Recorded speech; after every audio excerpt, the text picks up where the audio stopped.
Olá, amigos e irmãos, graça e paz do Senhor sobre a vida de cada um de vocês. 3 de outubro de 2024. Uma noite de quinta-feira com 33 graus em Ribeirão Preto. Uma noite enluarada, possibilidade de chuva, probabilidade de chuva 3%. A umidade relativa do ar está subindo, já está em 30%, mas nós estivemos hoje nos 12% no meio do dia. A máxima temperatura hoje foi de 38 graus e a mínima 19. E nós temos aí uma diferença entre a máxima e a mínima, que nós chamamos de amplitude térmica, de 19 graus. Foi complicado o dia de hoje em Ribeirão Preto. Muito, mas muito calor mesmo. A sensação térmica estava acima dos 40 graus. Muito complicado esta data de 3 de outubro de 2024. Passando aqui para poder falar com você rapidinho. Hoje vai ser bem rapidinho, você pode ficar aí que nós vamos dar uma palavra rapidinho e fazer a oração.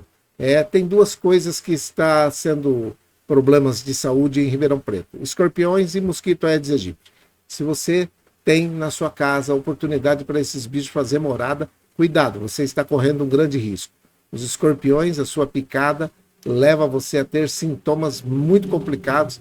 E você não precisa disso. Basta que você limpe o seu quintal, que limpe o seu terreno, a sua casa, o seu empreendimento, sua empresa e retire toda e qualquer oportunidade para os escorpiões estarem fazendo morada dentro da sua casa. E cuidado com eles, porque eles estão em plena época de acasalamento, tá? Em época de proliferar. E também o mosquito Aedes aegypti, que está por aí também transmitindo a dengue, a zika e a chikungunya. E se você for picado por esse mosquito, você pode pegar uma dengue hemorrágica, e a dengue hemorrágica, na sua pior forma, que é a grave, né? Ela pode te matar, hein?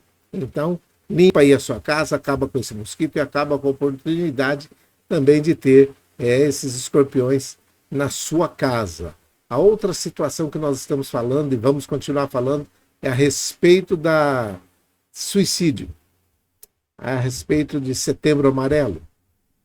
Nós não vamos parar. Nós estamos no outubro e o outubro tem outras cores, mas nesse momento nós queremos falar com você a respeito ainda de suicídio. Se você tem pensamento suicida, se você já pensou, se você está pensando, se você está triste, se você está angustiado, se você está com problema, olha, a melhor coisa é procurar ajuda. Não é tirar a sua própria vida, porque vencer na vida é viver.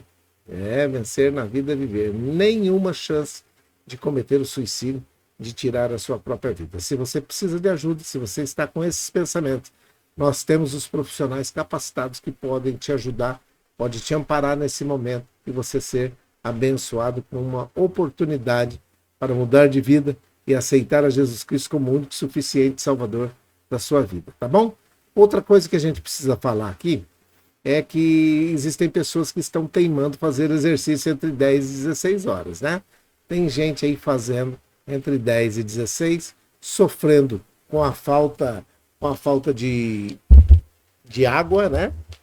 Desidratação, e outros com insolação. Eu carrego minha garrafinha e toda hora estou tomando água. Aos goles, né? De 10 em 10 minutos, 15 em 15 minutos, dou uma golada, porque realmente tá aí um tempo muito seco, e esse tempo seco cheio de poeira, cheio de poluição, cheio de fumaça, né? Tá muito complicado, muita terra. Então, você pode ir hidratando as suas vias respiratórias aí, né? Sua garganta.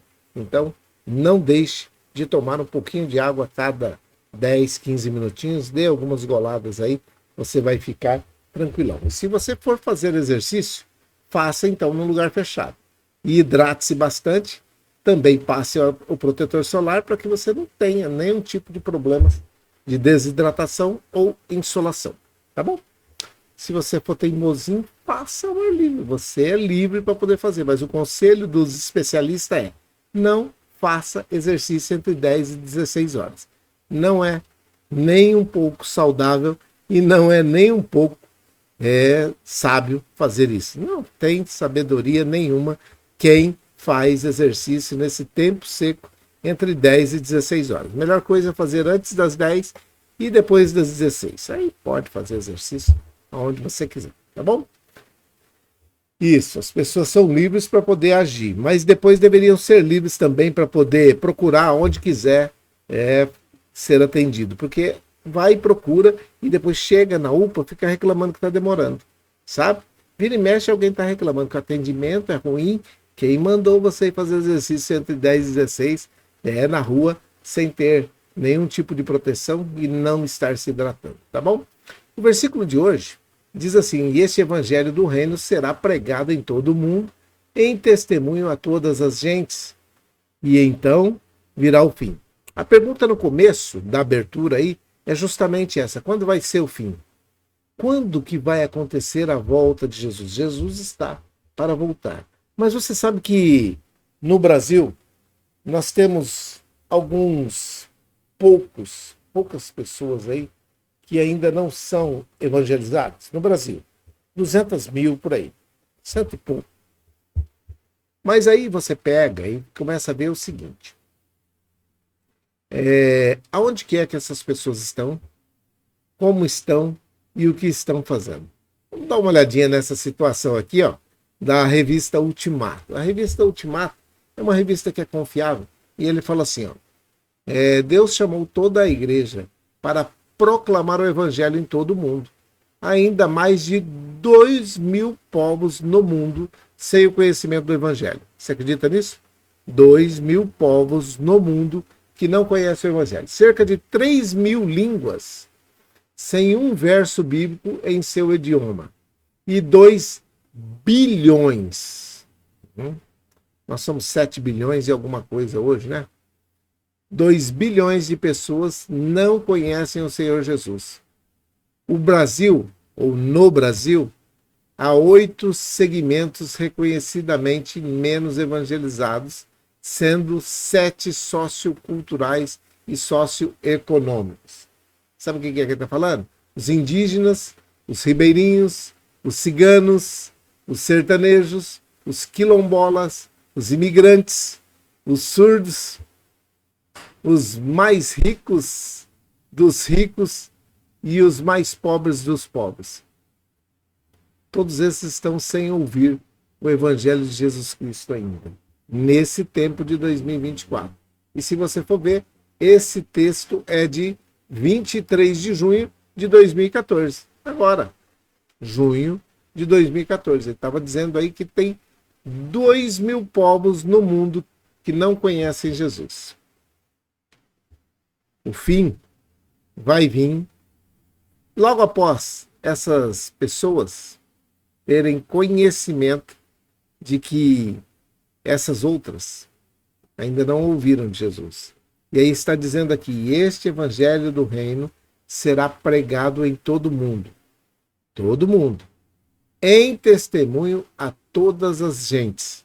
E então, só assim, por fim, aí sim, acontecerá o fim. Fica aí para você. Esse tempo que você está passando, que às vezes você está aí, né? Está aí num hospital, uma cama na sua casa se recuperando, e você perguntando, querendo saber. Muitas pessoas têm mandado mensagens dizendo: quando Jesus vai voltar? Quando será o fim? Olha, presta bem atenção nisso que eu vou falar. Não importa se é hoje à noite, se é amanhã, se é daqui a 10 dias, você precisa nesse momento, agora, nesse momento, aceitar a Jesus Cristo como o único e suficiente Salvador da sua vida. Você precisa. Presta atenção, você precisa. Por quê? Porque você agindo assim, você vai ter uma bênção especial nesse tempo de 2024. A bênção é perdão dos pecados e garantia de vida eterna ao lado do Senhor Jesus. Quer coisa melhor do que isso? Então fica aqui para você esse recado, fica aqui para você esse convite. Aceite a Jesus Cristo como o único e suficiente Salvador da sua vida. Você também vai fazer parte desses que ouviram que foi pregado o Evangelho para você e que você ouviu e aceitou e mudou a sua história. Beleza? Isso. pode orar comigo nesse momento também. É uma noite de quinta-feira, é noite de salvação, é noite que você pode dizer a Jesus que gostaria de passar essa noite já. Isso, garantido o direito de serem feitos filhos de Deus. Mas a todos quanto o receberam, deu-lhes o poder de serem feitos filhos de Deus. Esse poder está disponível para você e nesse momento você pode orar comigo. Eu tenho uma relação de pessoas que eu oro, mas você deve ter aí a sua relação. Ontem eu já falei, se você não tem ainda, faça aí a sua relação e todos os dias, conforme a gente entra para poder fazer. Você coloca aí os nomes que são importantes, aqueles que para você são indispensáveis, que possam ser abençoados, que possam receber a Jesus Cristo e orando por essas pessoas também, beleza? Também, isso, você pode aceitar aí nesse exato momento, pode falar com Deus e pedir perdão dos seus pecados, pedir para que Ele escreva o seu nome no livro da vida, tá bom? Vamos orar? Vamos orar. Pai, em nome de Jesus, o teu filho amado. Nós oramos nesse momento, nessa noite quente de primavera em Ribeirão Preto, aqui no norte do estado de São Paulo, nessa cidade que se chama Ribeirão Preto. Mas muitas pessoas estão orando comigo nesse momento, nos mais diversos estados, quem sabe países, quem sabe muitas cidades que nós nem conhecemos, mas que o Senhor trouxe e que o Senhor deu a graça dela poder clicar nesse link e ouvir a tua palavra. Nós sabemos que muitas coisas estão cooperando para o bem daqueles que amam o Senhor, mas existem muitas barreiras que o inimigo tem colocado na vida de cada uma dessas pessoas. Oramos nesse momento por todos aqueles que estão lá no Rio Grande do Sul e já estão melhorando. Muito obrigado porque o teu braço forte, a tua mão poderosa está estendida sobre aquele lugar e muito em breve nós vamos ver os teus filhos e filhas contarem muitos testemunhos de recuperação, de retomada da sua normalidade. Oramos pela dona Néia, pelo seu Fernando, pela dona Maria José e pelo Emerson, que a gente chama Dum, a avó Hilda e a sua família, a avó Tereza e a avó Luzinete, o Eduardo de Piracicaba, que segue internado na UTI. Oramos pela dona Neuza, que é mãe da Sandra, que é mãe do Pedro, a avó, mãe e neto. Selma, Geninho, a Viviane, oramos pela Isabela e toda a sua família. Oramos por aqueles que estão enlutados, a família do Yuri, a família da Célia e a família daqueles que estiveram naquele voo da Passaredo que caiu ao longo do mês de agosto de 2024. Que o Senhor dê graça a cada um deles. Oramos por todos aqueles que estão nesse momento em drogadição, aqueles que estão padecendo alguma dificuldade por causa do alcoolismo, aqueles que estão em situação de rua, andarilhos, aqueles que estão desempregados, aqueles que estão empregados e aqueles que são empregadores. Oramos por todos eles, para que o Senhor abra a porta de emprego para aqueles que não têm e que aqueles que estão empregados possam valorizar o emprego que têm e aqueles que são empresários possam ter o lucro suficiente para poder pagar para esses funcionários o melhor salário possível e imaginado nesse tempo. Oramos também por todos aqueles que estão nos asilos, nas casas de repouso, nas creches de idosos. Oramos por aqueles que estão nesse momento nos hospitais, aqueles que estão na UPA, na UBS, na UBDS, aqueles que estão em situação complicada. Eu lembro nesse momento da Jéssica, meu Pai. Estenda suas mãos sobre a Jéssica, onde quer que ela esteja, que a tua boa mão esteja sobre ela. Repreendo todo mal sobre a vida da Jéssica e abençoo a vida dela em nome de Jesus. Repreendo todo mal sobre a vida dela e que esse acidente não venha causar maiores danos sobre a vida da Jéssica. Abençoo também, em nome de Jesus Cristo, aqueles que estão presos justa ou injustamente, aqueles que estão em situação de presidiários, aqueles que estão encarcerados, aqueles que estão colocados dentro das penitenciárias e aqueles que trabalham lá também, e possam ter uma noite de paz, uma noite abençoada, que a tua graça e a tua misericórdia repouse sobre a vida de cada um deles. É a minha oração, é a nossa oração, com perdão dos nossos pecados, em nome de Jesus, o teu Filho amado. Amém e amém. Que o Senhor te abençoe e te guarde, Que o Senhor faça resplandecer o seu rosto sobre ti e tenha misericórdia de ti. Que o Senhor sobre ti levante seu rosto, te dê a paz. Um grande abraço. Deus abençoe. Fique em paz, fique com Deus e até amanhã. Uma grande noite para você. Vai dormir, irmão. Dorme. Descansa no Senhor. Descansa no Senhor e espera nele que ele satisfará o desejo do teu coração. Espera, pois, no Senhor. Grande abraço. Deus abençoe. Boa noite.